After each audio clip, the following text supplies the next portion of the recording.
someone that's been having an absolute jats cracker of a couple of years. I tell you, and he is as Aussie as you get. It's Dale Duncan, the new single, Where the Eagles Fly Above the Rocks. It's sitting at number 7 on the charts this week, and he has been having some great success, including taking out some prizes, I think, this year at the People's Choice Awards, and doing a damn fine job live on stage too, and he joins us now. Dale, it's been, people have received your music so well this year, haven't they? Yes, thank you so much, Darren and Tracy, for having me on. It certainly have. You know what? It's just one of those albums. It came out in August. Well, it didn't come out in August. I went into the studios last August, so it's a relatively new album, but absolutely been fantastic the last couple of months.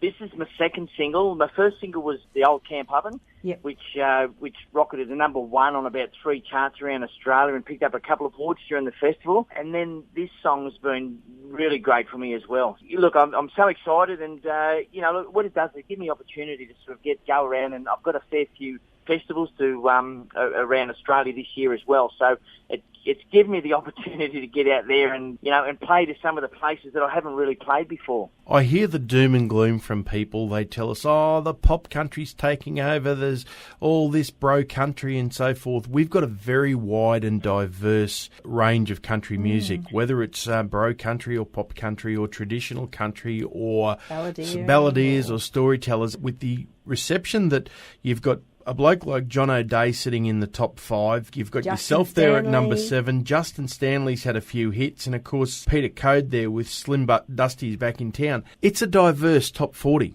My word. And, you know what, when you think of things like that, look, it wasn't that long ago. It was only a few years ago that, you know, people were saying the bush ballad is dying in Australia. Well, there you go. You have a look at that top 10 and tell me that bush ballad is dying. It's fantastic to look at that and have a look at, you know, there's bush, although probably Justin, you wouldn't class him as a bush balladeer, but certainly that song is a very traditional country song, and as I say, to have 5, I guess, in the top 10 is absolutely fantastic. And again, there was a special concert run by Diane Lindsay and Peter Simpson during the Country Music Festival, and it was titled Back to the Bush, and it was just basically the who's who of bush balladeers performed on the night in the big bicentennial park here in Tamworth. And you know what?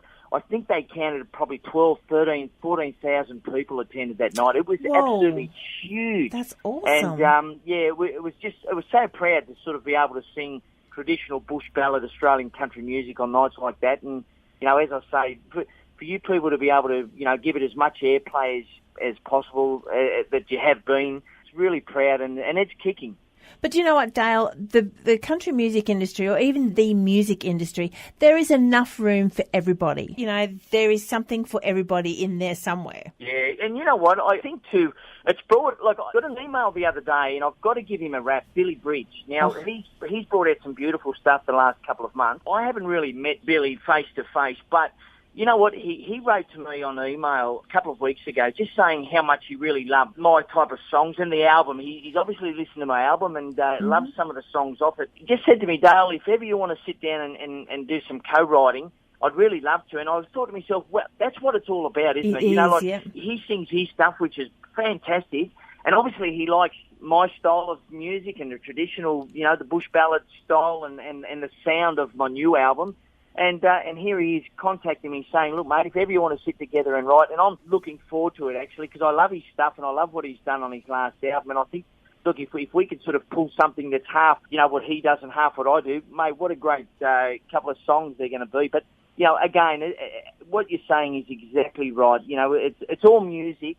And look, if it's going to reach people, it doesn't matter whether it's contemporary country or bush ballad country or whatever. A good song's a good song. Thank you very much for joining us, Dale. Time is against us tonight. We've had to pack so much in. Let's get onto Dale's Facebook pages and websites and that. Find out where he's going, because as you said before, you're going to do some more festivals this year.